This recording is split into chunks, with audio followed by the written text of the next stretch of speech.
The crowd fell silent as the bruised widow was led barefoot onto the auction block. The rope was coarse.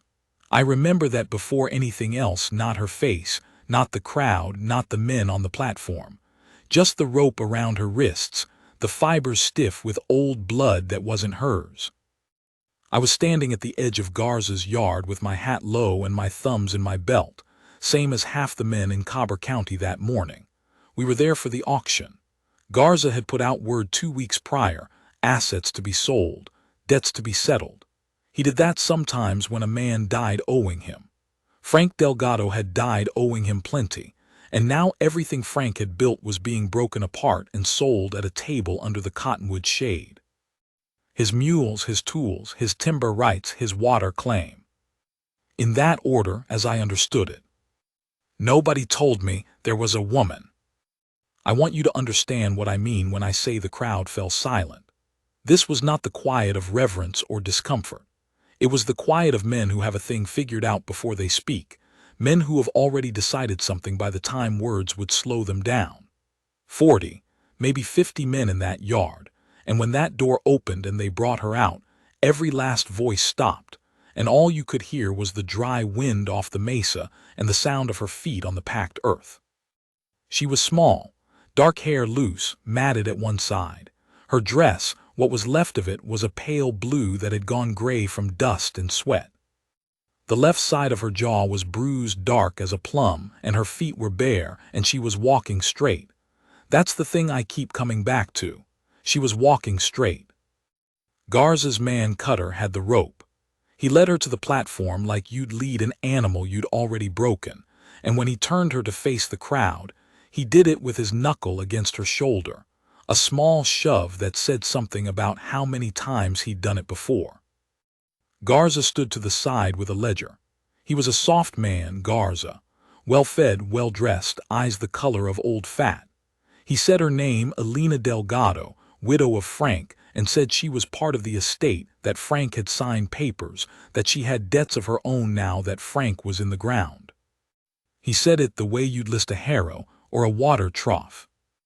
I'd been a deputy in this county for 11 years.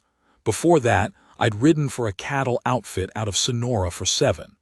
I was 53 years old and I had seen things that don't come back out of a man clean. But I had never seen a woman stood up on a platform in front of 50 men and offered. I bought her for $12. Not because I had a plan, not because I'd come there to do it. I just heard my own voice say $12, and Cutter looked at me like I'd spit on his boot, and Garza looked at me with something careful in his eyes because he knew my name, and I said $12 again, quieter, and nobody bid against me. She didn't look at me when I walked up. She looked straight ahead, past the crowd, out toward the mesa. I pulled my knife and cut the rope at her wrists, and the first thing she did before she said a word was wipe her hands on the front of her dress. Not fast, not like she was embarrassed. Slow, like she was removing something she intended to be rid of. I didn't say anything to her. I handed her my hat to shade her feet from the hot ground, which made no practical sense, but it was what I had. She looked down at it. Then she looked up at me. Her eyes were brown, tired in a way that went deeper than sleep. She gave me back my hat. I said, "Can you walk?" She said, "I've been walking." That was the start of it.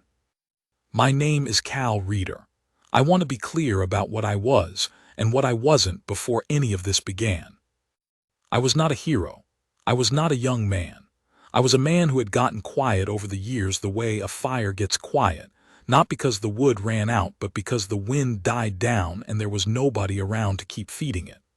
I lived in a one-room house outside of Marta, 2 miles from the county seat, with a horse and a dog and a stove that drew badly. I had a deputy's badge that the sheriff respected and the town mostly ignored. I was useful and I was invisible, which is about the same thing when you get to that age. I had been married once.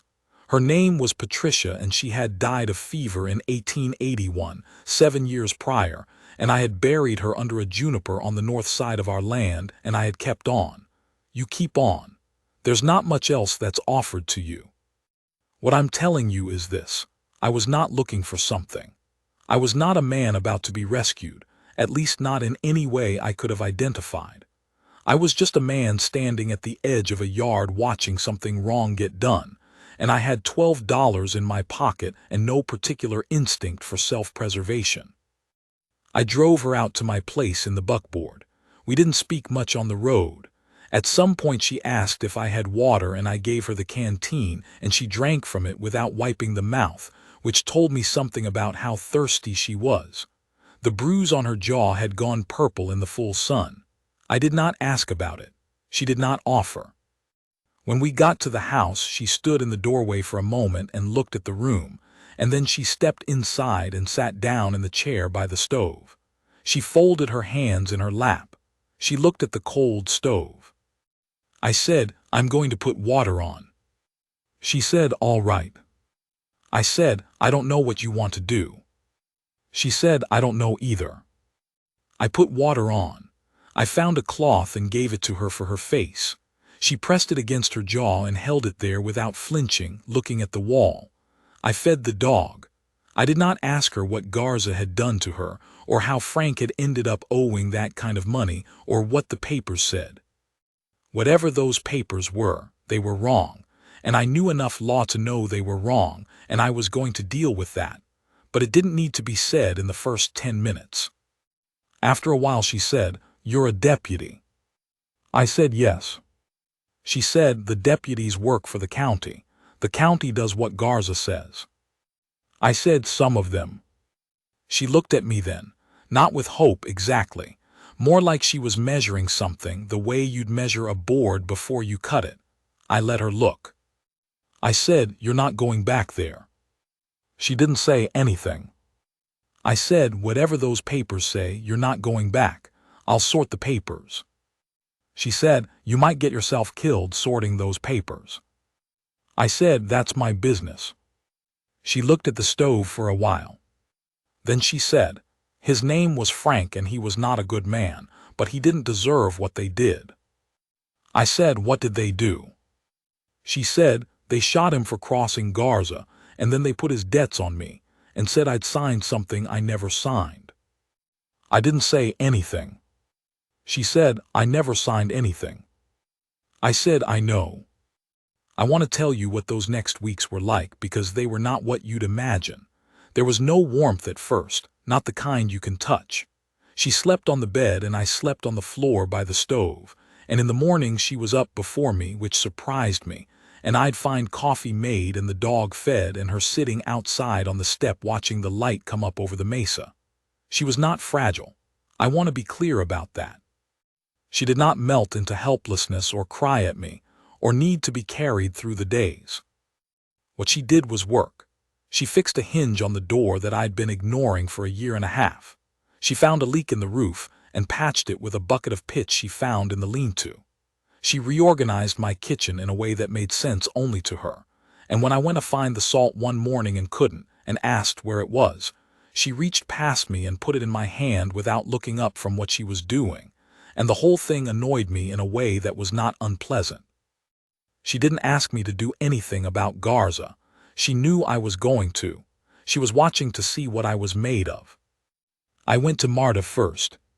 Talked to Judge Hole, a man I'd known 20 years who still had enough spine left to matter. I laid out what I knew. Hole listened and said the papers were almost certainly fraudulent, but that challenging Garza in this county was not a thing he was going to survive doing alone. I said I understood that. I said I wasn't looking for him to do it alone. What happened over the next month, I'll tell you plainly. I went to every man in Cobb County who Garza had leaned on and hadn't broken. There were fewer of them than I'd hoped and more of them than I feared. I made 11 trips on 11 separate days, mostly before dawn, mostly to back porches and lamplit kitchens, and I talked to men who had their own grievances and their own fears, and I was honest about the risk, and I was honest about the alternative, which was that things kept on the way they were. Alina knew what I was doing. She didn't ask for details. Some evenings I'd come back and she'd have supper on and she'd pour me coffee and sit across the table, and I could tell by how she held herself whether the day had gone well or not, because she'd read it in me before I said a word. That was a thing about her. She was quiet in a way that took in a lot of information. One night, maybe 3 weeks in, she said, "How many?" I said, "7 men who'll stand. Maybe 3 more." She thought about that. She said, "Is that enough?" I said, "It's more than Garza thinks." She was quiet for a moment. Then she said, "I know what they'll say about me being here with you." I said, "I know." She said, "Does that bother you?" I thought about it honestly. I said, "People have said worse things about me for less reason. I stopped accounting for their opinions some years back." She looked at me. Something in her face changed, not softened, exactly, more like it settled, like a thing that had been braced against a wind that stopped blowing. She said, "My husband never said a thing like that." I didn't know what to do with that, so I drank my coffee. I need to tell you about a Thursday. I was coming back from Sandoval's place. That was one of the 3 who were still making up their mind, and I came over the near ridge above the house and I saw 2 horses tied to my fence. I didn't recognize the horses, but I knew their rig. Mexican-tooled saddles, the kind Garza's men favored.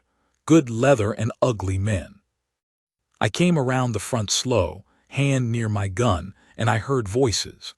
When I came through the door, one of them was standing close to Alina, too close, with his hat back on his head and a smile that was all performance, and the other was at my shelf going through my papers.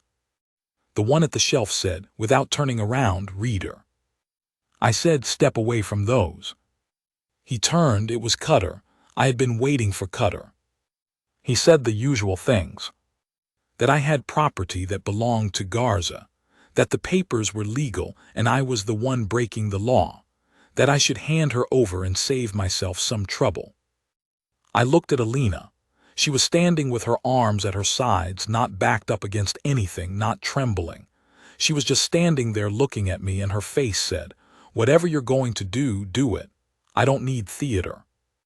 I said to Cutter, "Get out of my house." He said, "You sure about that, old man?" There are moments where age is the wrong word for what you have. I was 53, and my knees ached on cold mornings, and my eyes needed more light than they used to. But there was a thing in me that had gotten solid over those 53 years, the way wood gets hard in the cold, and when Cutter reached for his gun, I took it from him. Just that.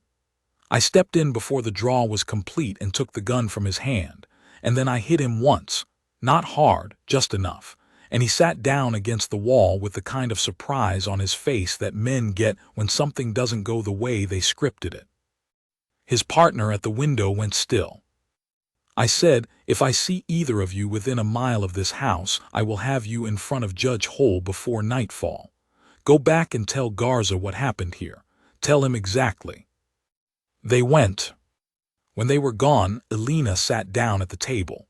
She put her hands flat on the wood, and she looked at them for a moment. Then she looked up at me. She said, "You hit him with your left hand." I said, "Right shoulder's been bad since spring." She said, "You should have told me." I said, "It's fine." She stood up and came around the table, and she put her hands on my right shoulder, both hands, careful, the way you'd touch something you knew was hurting, and she said, very quietly, "Sit down." I sat down. She worked my shoulder for maybe 10 minutes, not talking, just her hands finding the bad knots in there and working them apart with a patience that was almost professional. The dog sat by the door watching us like he understood the situation better than either of us. When she was done, she stood behind me with her hands resting still on my shoulders, and she said, "I know what you're doing. For me. I know what it costs." I didn't say anything. She said, "I just want you to know that I see it." I put my hand up and covered hers, just for a moment, then I stood up. I said, "Let's eat something." She said, "Yes." The confrontation with Garza came on a Friday morning in the middle of October when the light was cold and sharp, and the cottonwoods along the creek had gone yellow. I had 9 men, That was the final count. 9 men plus myself plus Judge Hole, who came in his buggy with a deputy from the next county who owed him a favor. We rode to Garza's main yard at first light, and when we got there his men were already up, and for a moment I thought it was going to become something I couldn't pull back from. But here is what I have learned about powerful men. They are almost always negotiating, even the ones who use violence. Even the ones who took everything from a woman who never signed anything. They are always measuring what they can keep against what they're about to lose. Garza stood on his porch in his good coat, and he looked at 10 armed men and a judge and a deputy with a county seal, and he measured. Hole read the complaint aloud. Fraud, coercion, falsification of a legal document, unlawful restraint of a person. He said there were witnesses. He said there was testimony already written and sealed, and if anything happened to anyone in that yard before the case was heard, it would go to the state capitol, and there would be more than a county judge to deal with. Garza looked at me the whole time Hole was talking. I didn't say anything, I just looked back. At the end of it, Garza said, with a kind of quiet that was worse than anger, "This isn't over, reader." I said, "It is for today." He went back inside. His men put their guns away. The papers were seized by Hole's borrowed deputy and ridden to the county seat. The charges were filed.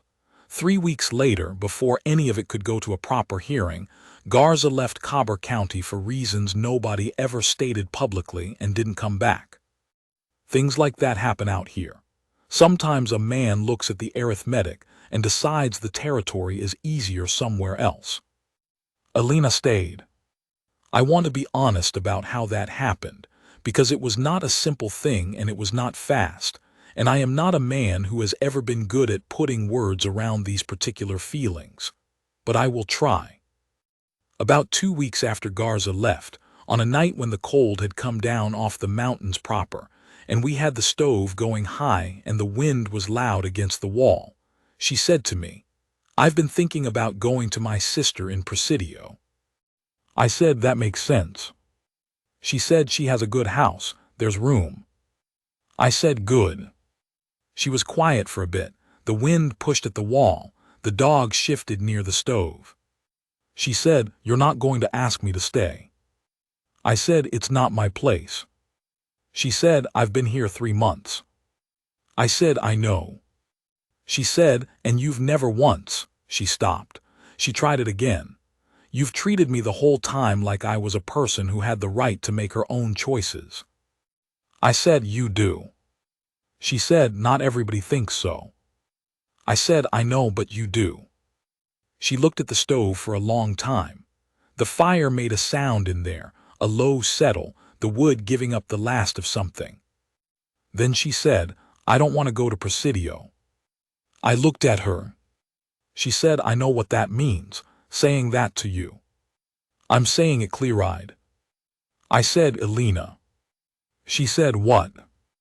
I said, "I'm an old deputy in a bad county with a stove that draws wrong and a dog that smells like creek water. I'm not what you'd call a prospect."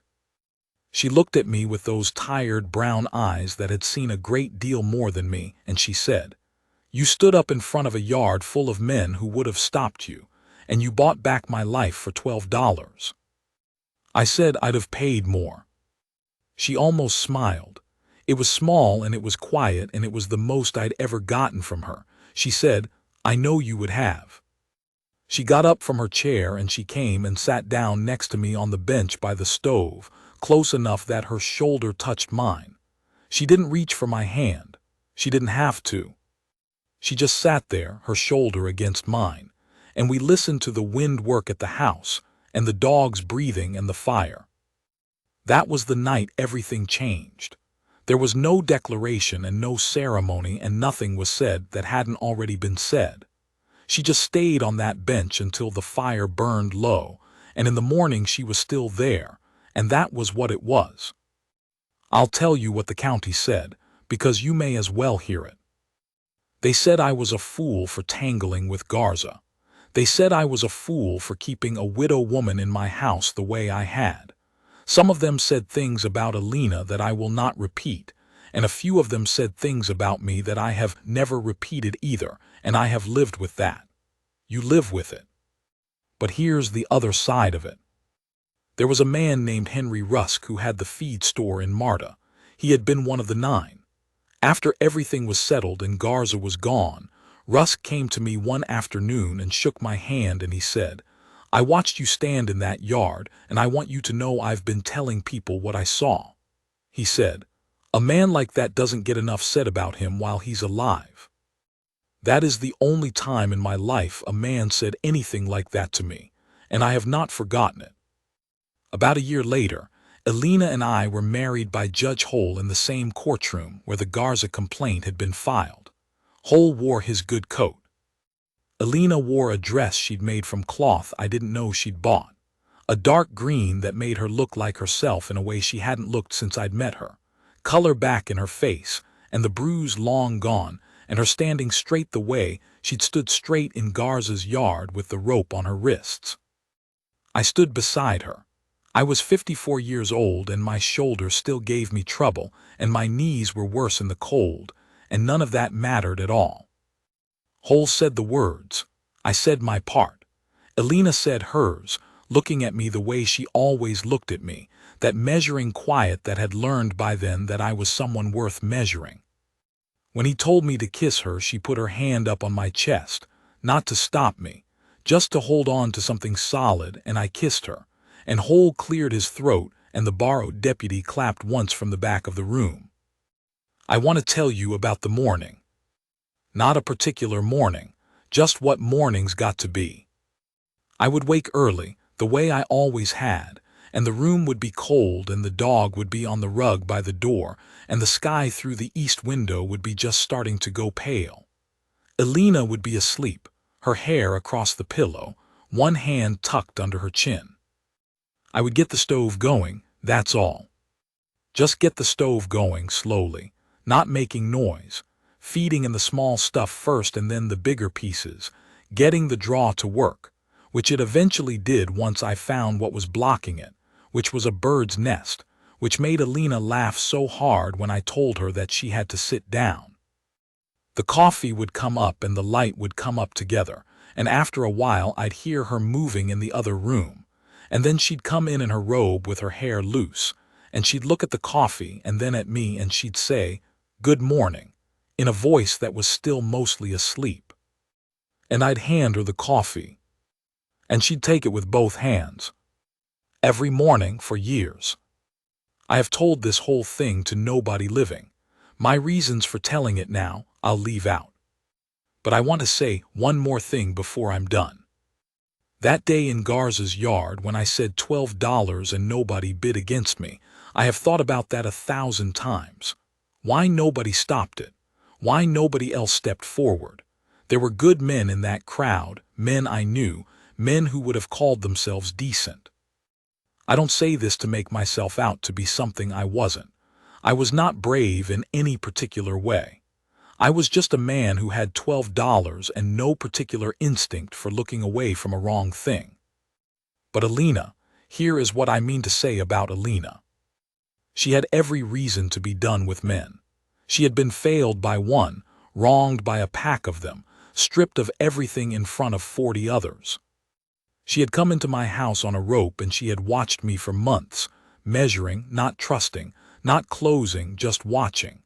And at the end of all that watching, she had decided, with clear eyes and her full will, to stay. That is not a small thing. That is not a thing I have ever taken for granted, not for one morning in all the mornings since. A woman like that, who has seen what she's seen, who chooses to stay, she's not staying out of need or out of habit or because there's nowhere else to go. She's staying because she looked at you and found something worth staying for. I don't know what she found. I know what I am. I know what I was that morning in Garza's yard, a worn-out deputy in a dusty county with $12 and a bad shoulder, and a deep and simple objection to what was being done. But she found something, and she stayed. I still put on the coffee first. She still takes it with both hands. The east window still goes pale before anything else, and the dog still moves to the door, and the stove draws right now. And outside the mesa is the same mesa it has always been, red and still and old. And in this house there is a woman who chose me, and that is more than most men get, and I have known it every day.